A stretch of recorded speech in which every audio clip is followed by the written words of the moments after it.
Bom, boa noite a todos. A gente está dando seguimento aqui ao estudo do nosso livro Nos Domínios da Mediunidade. Hoje, dando sequência no capítulo 12, Clarividência e Clareaudiência. Então, a gente vai lendo e vai comentando, no final também a gente faz nossas considerações, aí fica tudo, cada um aí à vontade, se quiser interromper, para fazer alguma consideração a respeito do nosso estudo, da nossa leitura da noite.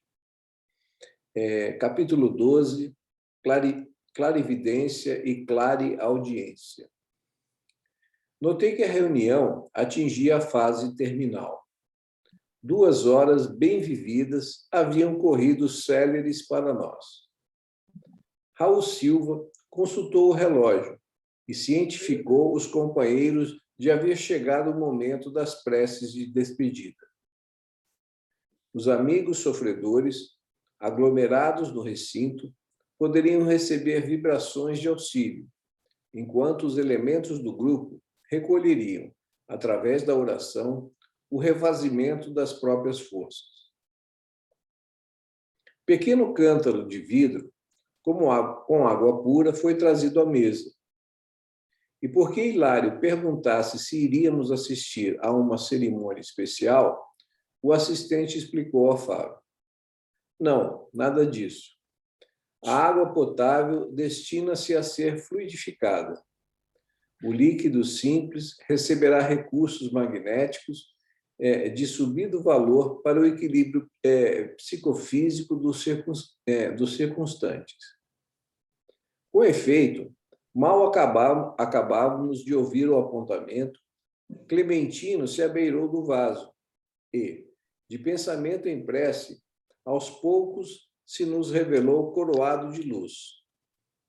Daí em instantes, de sua destra espalmada sobre o jarro, partículas radiosas eram projetadas sobre o líquido cristalino que as absorvia de maneira total.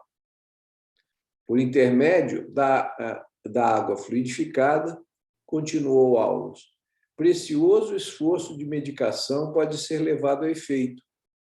Há lesões e deficiências no veículo espiritual a se estamparem no corpo físico, que somente a intervenção magnética consegue aliviar, até que os interessados se disponham à própria cura. Então, aqui de interessante, ele está colocando aqui a água como um veículo magnético, né?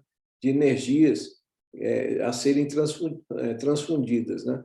A gente vê bem esse exemplo no nosso lar, né? Quando o André Luiz, né, ele vai visitar a casa dele e tal, e vê a esposa casada com outro homem, né, um italiano e tal, e no começo ele se revolta e tal, mas depois ele vem e fluidifica a água, e ele estava muito doente, né, e no dia seguinte ele acorda já bem mais, sentindo bem melhor, né, refeito ali então a importância da fluidificação da água, né, da água como um veículo, né, de transfusão de energia, né, um veículo físico para que essas energias magnéticas, né, possam ser transportadas através dela para o portador. O assistente silenciou, porquanto a palavra de Silva se fez ouvir, recomendando aos médiuns observassem, através da vidência e da audiência, os ensinamentos que porventura fossem, naquela noite, ministrados ao grupo pelos amigos espirituais da casa. Reparamos que Celina, Eugênio e Castro aguçaram as suas atenções. Clementino, findo o preparo da água medicamentosa, consagrou-lhes maior carinho, aplicando-lhe passes na região frontal. Nosso amigo esclareceu o assistente. Procura ajudar aos nossos companheiros de mediunidade, favorecendo-lhes o campo sensório. Não lhes convém, por agora, a clarividência e a clareaudiência demasiado abertas. na esfera dos espíritos reencarnados, há que dosar observações para que não venhamos a ferir os impositivos da ordem. Cada qual de nós deve estar em sua faixa de serviço, fazendo o melhor em seu alcance. Imaginemos um aparelho radiofônico terrestre, coletando todas as espécies de onda em movimento de captação simultânea. O proveito e a harmonia da transmissão seriam realmente impraticáveis e não haveria propósito construtivo na mensagem. Um médium, pois, não deve demorar-se com todas as solicitações do meio em que se situa, sob pena de arrojar as impressões ao desequilíbrio, a menos quando, por sua própria evolução, consiga sobrepairar ao campo de trabalho, dominando as influências do meio e selecionando-as, segundo o elevado critério de quem já consegue orientar-se para o bem e orientar aqueles que o acompanham. Né? Ele está falando aqui, basicamente, que o médium, às vezes, não pode estar com esses canais mediúnicos totalmente muito abertos, né? Senão ele não consegue dar, vamos dizer assim, concatenar todas as informações, todas as coisas que estão chegando até ele. Precisa ter um equilíbrio, uma evolução espiritual já de algum grau, para poder esses canais mediúnicos se abrirem assim de forma mais ostensiva, de forma que a criatura consiga perceber tudo aquilo que está acontecendo no mundo espiritual sem se desequilibrar, né? Sem se desarmonizar. Né? Então, isso é uma informação assim, importante. Né? Então, às vezes, a gente tem alguns canais aí de sensibilidade um pouco tolhidos, até pela própria espiritualidade, a bem do nosso equilíbrio, a bem do nosso bem-estar, né? Não só espiritual, como até físico. Né? Não seria difícil para a gente, né? A gente que trabalha como médico, já imaginou se a gente começasse a perceber todas aquilo que está em volta dos pacientes e tal, você não conseguiria nem, talvez, se concentrar direito na tua atividade, no teu raciocínio clínico e tal. Né? Então, tudo, a não ser que você tenha uma condição mental, espiritual já bastante elevada, como o Chico tinha, né? Ele praticamente vivia nos dois mundos ao mesmo tempo, né? Ele tinha capacidade de percepção do mundo espiritual e tal, mas era um espírito diferenciado. Né? Hilário refletiu um momento e indagou. Os trabalhos mediúnicos, porém, são rigorosamente iguais nos três instrumentos sob nosso exame? Isso não. O círculo da percepção varia em cada um de nós. Há diferentes gêneros de mediunidade. Contudo, importa reconhecer que cada espírito vive em um determinado grau de crescimento mental e, por isso, as equações do esforço mediúnico diferem de indivíduo para indivíduo, tanto quanto as interpretações da vida se modificam de alma para alma. As faculdades medianímicas podem ser idênticas em pessoas diversas. Entretanto, cada pessoa tem a sua maneira particular de empregá-las. O modelo, em muitas ocasiões, é o mesmo para a grande assembleia de pintores. Todavia, cada artista memorizará na tela a seu modo. Então, assim, a diferença que cada um de nós tem as percepções diante de uma mesma realidade, né? Assim, cada um às vezes enxerga uma face daquilo que está sendo visto, né? Uma lâmpada exibirá claridade lineal em jato contínuo, mas se essa claridade for filtrada por focos múltiplos, de certo estará submetida à cor e ao potencial de cada um desses filtros, embora continue sendo sempre a mesma lâmpada, a fulgurar em seu campo central de ação. Mediunidade é sintonia e filtragem. Cada espírito vive entre as forças com as quais se combina. transmitindo-as segundo as percepções que lhe caracterizam o modo de ser. Então, assim, o que ele está querendo dizer aqui, o que eu entendi, é que cada um vai ter uma percepção da realidade, né? Tanto da realidade física como da realidade espiritual, baseado até na experiência de cada um, da maneira de pensar de cada um, que é diferente, né? Cada um de nós tem uma maneira de pensar diferente, tem uma maneira de enxergar as coisas diferentes. Então, é o que ele está dizendo. De acordo com a mesma realidade, né? É como se fosse passado por filtros, né? Cada um tem o seu próprio filtro que vai filtrar aquela realidade, aquela informação de uma maneira. A clarividência e a clareaudiência, acaso estão localizadas exclusivamente nos olhos e nos ouvidos da criatura reencarnada? Aulus acariciou-lhe a cabeça e acentuou: Hilário, vê-se que você está começando a jornada no conhecimento superior. Os olhos e os ouvidos materiais estão para a clarividência e para a audição, como os óculos estão para os olhos e o ampliador de som para os ouvidos. Simples aparelhos de complementação. Toda percepção é mental.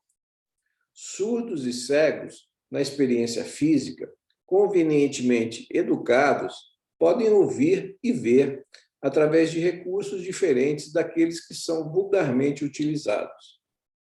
A onda hertziana e os raios-x vão ensinando aos homens que há som e luz, muito além das acanhadas fronteiras vibratórias em que eles se agitam, e o médium é sempre alguém dotado de possibilidades neuropsíquicas especiais que se estendem o horizonte dos sentidos.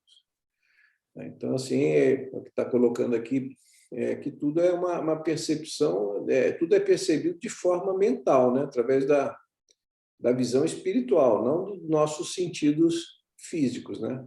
Então, quando a gente tem uma visão de alguma coisa, o médium vidente, ele está enxergando aquilo com a mente, né? Não com os olhos, com o nosso aparelho visual físico, né? É o que ele está mostrando aqui. Meu companheiro fixou o gesto de quem aproveitara a lição, mas objetou reverente. Desejava, porém, saber se Dona Celina, por exemplo, está enxergando o irmão Clementino e ouvindo, tão somente pelo processo curial de percepção na Terra. Sim, isso acontece por uma questão de costume cristalizado. Celina pensa ouvir o supervisor através dos condutores auditivos e supõe vê-lo, como se o aparelho fotográfico dos olhos estivesse funcionando em conexão com o centro da memória. No entanto, isso resulta do hábito. Ainda mesmo no campo de impressões comuns, embora a criatura empregue os ouvidos e os olhos, ela vê e ouve com o cérebro. E apesar de o cérebro usar as células do córtex para selecionar os sons e imprimir as imagens que vê e ouve, na realidade é a mente, ou seja, o espírito, né? Uma coisa que eu achei interessante que ele coloca, né? Do hábito, né? A gente acha que está vendo pelo aparelho visual, apesar de estar vendo com a mente, mas pelo hábito da gente enxergar com os olhos, né? Tanto é que ele falou, o cego pode ser clarividente, ele pode enxergar, né? E a gente pode fazer uma analogia interessante para isso, para o passe, né? A gente usa muito as mãos no passe, né? Assim, é necessário usar as mãos? Não seria, porque você está mobilizando energia, e as energias são mobilizadas com a mente. Uma pessoa que não tem braço, por exemplo, poderia dar passe, né? Mas por que a gente, às vezes, usa essa gesticulação, essa coisa da mão? Pelo hábito da gente fazer tudo com as mãos. Né? Praticamente tudo a gente usa as mãos, né? Tudo que a gente vai fazer, a gente usa as mãos. Mas poderia, perfeitamente possível, se dar um passe, né, sem o emprego das mãos, né, só usando a mente. Você está mobilizando energia através da mente, né? Sim, isso aqui eu já li, né? estivesse funcionando conexão ao cérebro, e isso resulta do hábito. Ainda mesmo no campo de impressões comuns, embora a criatura empregue os ouvidos e os olhos, ela vê e ouve com o cérebro. Isso eu já tinha lido. Todos os sentidos na esfera fisiológica pertencem à alma, que os fixa no corpo carnal, de conformidade com os princípios estabelecidos para a evolução dos espíritos reencarnados na Terra. Sorrindo, ajuntou: vocês possuem uma prova disso. Quando o homem se encontra naturalmente desdobrado, cada noite, durante o sono, vendo e ouvindo, a despeito da inatividade dos órgãos carnais, na experiência que chamam vida de sonho. E, baixando o tom de voz, acrescentou: somos receptores de reduzida capacidade, à frente das inumeráveis formas de energia que nos são desfechadas por todos os domínios do universo, captando apenas humildes frações delas. Em suma, nossa mente é um ponto espiritual limitado a desenvolver-se em conhecimento e amor, na espiritualidade infinita e gloriosa de Deus. Então, a gente está dizendo aqui que a nossa mente ainda é muito limitada, a gente não tem capacidade de perceber, vamos dizer, tudo que está na criação, né? Então, a gente ainda está vivendo essas primeiras experiências sensoriais, vamos dizer assim, para o desenvolvimento das nossas próprias capacidades, né, de percepção, ou seja, das nossas capacidades sensoriais, né? Decorreram mais alguns instantes. Centralizamos mais atenção na prece, adestrando-nos para o serviço do bem. Essa frase foi pronunciada por Clementino, em voz clara e pausada, como a oferecer uma base única para a convergência de nossas cogitações. Atento, porém, aos nossos objetivos de estudo, acompanhei os médiuns mais diretamente interessados no apelo. Dona Celina registrava as palavras com precisão e guardava a atitude do aluno disciplinado. Dona Eugênia assimilara-as em forma de ordem intuitiva e mostrava-se na condição do aprendiz criterioso. Castro, contudo, não as recolhera nem de leve. Com permissão do supervisor, pusemos-nos em tarefa de análise. Observei que, sutilmente ligados à faixa fluídica de Clementino, os três médiuns, cada qual a seu modo, lhe acusavam a presença. Dona Celina anotava-lhe os mínimos movimentos, a maneira do discípulo diante do professor.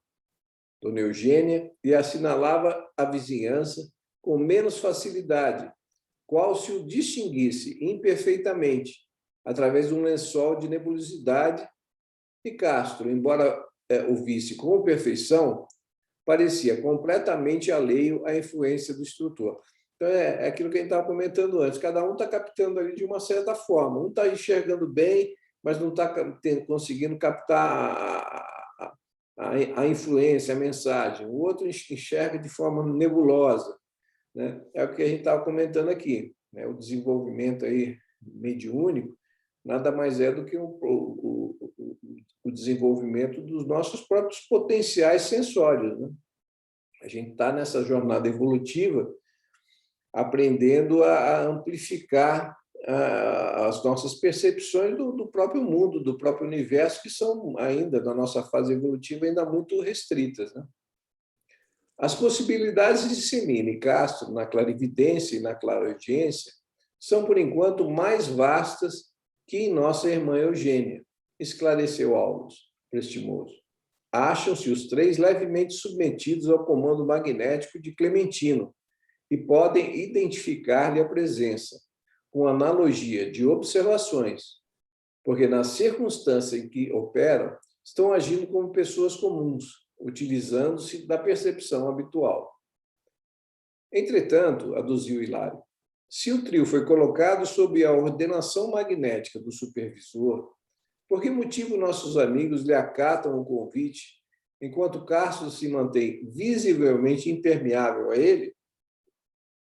O mentor do recinto exerce apenas branda influência, abdicando de qualquer pressão mais forte, suscetível de provocar viciosa emanação, em desfavor de nossos amigos, disse Aulus convicto. Né? Então, assim, ele atua, o mentor ali, de forma mais, vamos dizer, não muito intensa, né? Coisa que, às vezes, os espíritos inferiores não têm esse cuidado, vamos dizer, esse cuidado em relação a nós, né? Então, por isso que, às vezes, há essas sensações aí desconfortáveis, né? Porque eles não tomam esses cuidados que ele está referindo em relação ao mentor que está no recinto. Né? Além disso, a mente de Castro passou, de súbito, a alimentar propósitos diferentes, incapaz de concentrar a atenção de modo irrepreensível na região superior do trabalho, que nos compete levar a efeito, de momento, não mais se revela interessado em satisfazer ao programa de Clementino, mas sim em provocar um reencontro com a progenitora desencarnada. Ou seja, ele estava pensando em outra coisa, né? Estava focado numa outra situação. Isso aí é importante, né? Uma coisa para a gente notar que quando às vezes, sai do foco, né? Aí acaba comprometendo até o próprio trabalho. Enxerga o orientador do conjunto como quem é constrangido a ver alguém de passagem, todavia, sem qualquer preocupação de escutá-lo ou servi-lo, confinado como se encontra as emoções do jardim doméstico. Basta a indiferença mental para que nada ouça do que mais interessa agora ao esforço coletivo da reunião. Então, basicamente, ele se isolou ali da reunião por ter desviado o foco de atenção dele. Evidentemente, desejoso de definir a lição, no quadro de nossos conhecimentos terrestres, acrescentou: é uma antena que se insensibilizou, de improviso, recusando sintonizar-se com a onda que a procura. Nesse instante, vimos que um companheiro simpático de nosso plano avançou do círculo de espectadores, abeirando-se de Dona Celina e chamando-a discreto. A nobre criatura ouviu-lhe a voz, mas não se voltou para trás. Entretanto, respondeu-lhe em pensamento numa frase que se fez perfeitamente audível para nós. Encontramos-emos mais tarde. Encontrar-nos-emos mais tarde. Aulus informou presto. É o esposo desencarnado de nossa irmã, que a visita com afetuosa solicitação. Contudo, disciplinada quanto Celina sabe renunciar ao conforto de ouvi-lo, a fim de colaborar no êxito da reunião, com maior segurança. Logo após, vimos Castro desdobrar-se de novo, auxiliando agora simplesmente pelo forte desejo de ausentar-se do círculo e, revestido das emanações que lhe desfiguravam pelo espírito, caminhou hesitante ao encontro de uma entidade amiga que o aguardava a pequena distância. Nosso cooperador falou ao assistente. Menos habituado à disciplina edificante, julga que já fez o possível em favor dos trabalhos programados para essa noite e pôs-se no encalço da mãezinha, que vem sendo beneficiada em nossa organização. Não nos foi, porém, possível alongar anotações. Clementino, à cabeceira da Assembleia, estendeu os braços e colocou-se em prece. Cintilações de safirino esplendor revestiam-lhe agora o busto, dando-nos a impressão de que o abnegado benfeitor se convertera num anjo sem asas. Em momentos ligeiros, verdadeiro jorro solar desceu do alto, coroando-lhe a fronte, e suas mãos passou a irradiar-se prodigiosa fonte de luz, que nos alcançava a todos, encarnados e desencarnados, prodigalizando-nos a sensação indescritível de indescritível bem-estar. Nada consegui dizer, não obstante as perquisições que me efusiavam o pensamento. O êxtase do mentor impelia-nos à respeitosa mudez. Aqueles minutos de vibração, sem palavras, representavam um precioso manancial de energias restauradoras, para quantos se lhe abrissem as portas do espírito. É o que eu consegui depreender pelo revigoramento de minhas próprias forças. Terminada, que foi a operação inesquecível, Raul solicitou ainda alguns instantes de tranquilidade e expectativa. Competia ao grupo aguardar a manifestação de algum dos orientadores da casa, à guisa de instrução geral do encerramento. Dona Celina rogou licença para notificar que vira surgir no recinto um ribeiro cristalino, em cuja corrente muitos enfermos se banhavam, e Dona Eugênia seguiu-a, explicando que chegara a contemplar um edifício repleto de crianças, entoando hinos de louvor a Deus. Registramos semelhantes comunicados com surpresa. Nada víramos, além que pudesse recordar, se não sequer de longe, um córrego de águas curativas ou algum pavilhão de serviço à infância. A sala era demasiado estreita para comportar tais cenários. Fitando-me intrigado, Hilário parecia perguntar se as duas médiuns não estariam sob o influxo de alguma perturbação momentânea. Assinalando-nos a estranheza, o assistente considerou-o prestimoso. Importa não esquecer que ambas se encontram reunidas na faixa magnética de Clementino, fixando as imagens que a mente dele lhe sugere. Viram-lhe os pensamentos relacionados com a obra de amparo aos doentes e com a formação de uma escola que a instituição pretende, em breve, mobilizar no socorro do próximo. Ou seja, ele projetou na mente das duas aquela imagem que ele estava pretendendo mostrar, né? Então, foi de mente para mente uma projeção mental, né? Ideias elaboradas com atenção geram formas tocadas de movimento, som e cor, perfeitamente perceptíveis por todos aqueles que se encontram sintonizados na onda em que se expressa. Não podemos olvidar que há fenômenos de clarividência e clarividência que partem da observação ativa dos instrumentos mediúnicos, identificando a existência de pessoas, paisagens e coisas exteriores a eles próprios. Qual acontece na percepção terrestre vulgar, e existem aqueles que decorrem da sugestão que lhes é trazida pelo pensamento criador dos amigos desencarnados ou encarnados.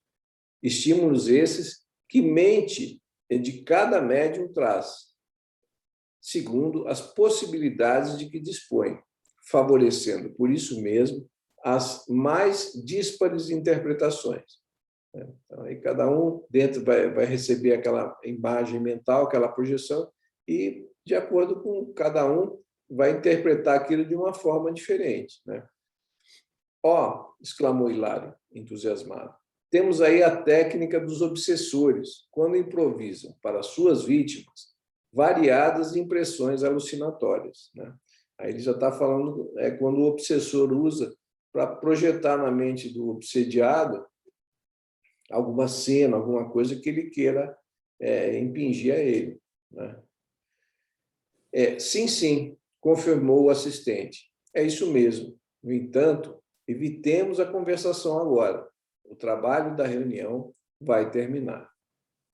Aí ele encerra o capítulo, né? Então, assim, o que a gente pode tirar desse capítulo assim de importante, né? Duas coisas ali, que ele fala da água, né? Da importância da água como veículo vamos dizer, de condução magnética, né? De energias positivas, salutares, né? ou não, né?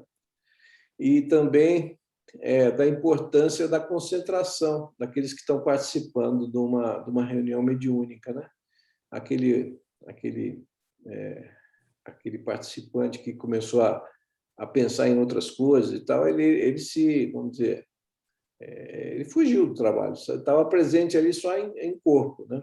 E isso acontece muito com a gente, né? Porque a gente ainda tem muito pouca disciplina mental, né? Às vezes, durante uma reunião, durante alguma coisa, a mente da gente foge, às vezes, para os problemas que a gente teve no dia e a gente, com uma facilidade muito grande, perde a nossa concentração. Isso é bastante prejudicial para a realização do trabalho que a gente está fazendo ainda, né? A gente tem muito pouca disciplina ainda mental, né? Então, eu achei interessante esses aspectos aí que ele aborda isso, né? Servindo para a gente como aprendizado, né? Alguém quer falar alguma coisa aí? Acho interessante, ele fala dessa médium, eu esqueci o nome dela aí, que ela está em outro livro do André Luiz, da educação mediúnica dela, que é exemplar, né? Como que é o nome dela? Fala aí que no momento que alguém chega perto e ela não dá ouvidos para essa pessoa, né? que era parente dela, né? Parece. Celina, assim, Oi? Celina? Celina, né? Celina. A Celina é uma médium que trabalha, já está em outros livros aí de André Luiz, e ela tem um processo de educação mediúnica muito grande. Então, ela via um espírito e não dava, assim, claro que provavelmente ela queria conversar com ele, mas naquele momento ela não poderia dar passividade, não poderia dar, né, ficar servindo a esse espírito. Então tem que ser um médium muito educado, né? Porque aí a gente acaba, quando não tem educação, você acaba fazendo uma mistureba, né? E o comprometimento também com o trabalho, né, Flávio? Oi? O comprometimento também com o trabalho, né? Ela era uma médium que se preparava no dia da reunião mediúnica, né? Alimentação, tudo aquilo, ela aparece em outros livros e ela é bem citada, né? Quando precisava de uma médium educada, escolhia essa Celina aí. Muito interessante. E é nisso que a gente tem que aprimorar, né? Buscar, né? Que é difícil, né? É difícil porque, como você falou, o nosso dia a dia é muito conturbado, muitas coisas. Então, aquele dia da reunião mediúnica parece que é o dia que vem mais coisas para você resolver, né? São os testes mediúnicos durante o dia e chega à noite você está quase que dormindo e acaba dormindo às vezes numa reunião, né? Fecha os olhos e acaba dormindo e atrapalhando um pouco essa sintonia, né? Mas é processo educativo, né? Não tem para onde correr. Eu acho que o ideal seria a gente, alguns minutinhos antes, né, de uma reunião mediúnica ou de um trabalho de passe, alguma coisa, a gente fazer um recolhimento, uma pequena prece, né, porque às vezes a gente chega no trabalho correndo, já entra e já, né? Então, assim, seria, pelo menos para a gente tentar, vamos dizer, desacelerar um pouco, desacelerar um pouco, colocar os pensamentos, recolher, fazer uma prece, se preparar. Um preparo, nem que seja coisa de alguns minutinhos, assim, antes de iniciar o trabalho, assim, E nem o Flávio falou mesmo, já quando você acordar naquele dia, você já saber que você tem aquele compromisso, né? Já está ligado àquele trabalho que vai ter à noite, cuidar da alimentação, cuidar ainda mais do seu dia a dia, né? Ter esse cuidado, né? Porque senão realmente a gente chega cansado, chega muito tumultuado e atrapalha todo um trabalho já programado para a espiritualidade, né? Eles dizem que em média 24 horas antes você já tem que estar em sintonia, né? 24 horas antes do processo mediúnico. Você já começa o seu preparo e eles já estão lá preparando o ambiente. O que você falou. É o que você falou, o preparo espiritual começa muito antes, né? Começa muito antes. Ah, se a gente estivesse sozinho, a gente estava perdido. Nossa Senhora. Outra coisa interessante, né? Você observa ali, são 3 médiuns, clarividentes, clarividentes, como os três captam, né? De maneira completamente diferente, né? Então, com o dirigente na sessão mediúnica, né? Como é importante ele saber ouvir o que cada médium está falando, né? Ele checar, ele ligar aquelas informações, né? Isso também é muito importante, né? O trabalho do dirigente ao escutar o que os médios estão falando, estão citando daquele momento na reunião, né? E todos têm a percepção real, né? Nesse capítulo aí, todos tinham a percepção real. Sim, mesmo cada um enxergando de uma determinada forma, assim, mas exatamente. Às vezes não ocorre isso, né? Às vezes não ocorre. Às vezes um médium está bem sintonizado, mas nesse caso aqui não. Os 3 tinham percepção real do que estava acontecendo, cada um dentro das suas limitações, das suas potencialidades naquele momento, né? E dentro das conexões, né, que estavam fazendo, Exatamente. né? Porque às vezes você pode estar conectado com o mentor ali, com aquele, ou você pode estar conectado com outro espírito que às vezes pode estar querendo até atrapalhar a Atrapalhar a reunião, sessão. prejudicar ali o que está acontecendo, né? Tudo também é sintonia, né? Uhum. Por isso que é importante do médium aí esse preparo, esse preparo para você tentar mudar um pouquinho a vibração da gente e para tentar ter sintonia melhor, né, Uhum. com a espiritualidade, né? É interessante. Alguém quer comentar mais alguma coisa? Não? Então, a gente encerra aqui por hoje esse capítulo 12, né? Também bastante interessante, como sempre. São capítulos, como a gente sempre fala, são capítulos curtos, né? Mas assim, que traz muita informação importante, né? Para o nosso aprendizado, né? Então, a gente continua na próxima semana, dando sequência aqui na próxima quarta-feira, com o capítulo 13, Pensamento e Mediunidade. O tema também é bem interessante, né? Acho que a gente vai poder ter oportunidade aí de aprender bastante coisa. O tema é bem interessante, pensamento e mediunidade. Tá bom? Então, antes de fazer a nossa prece de encerramento, eu vou interromper a gravação, né? Aguardando aí a todos aí na próxima semana para a gente dar continuidade com o nosso estudo. Uma boa noite a todos e obrigado aí pela presença.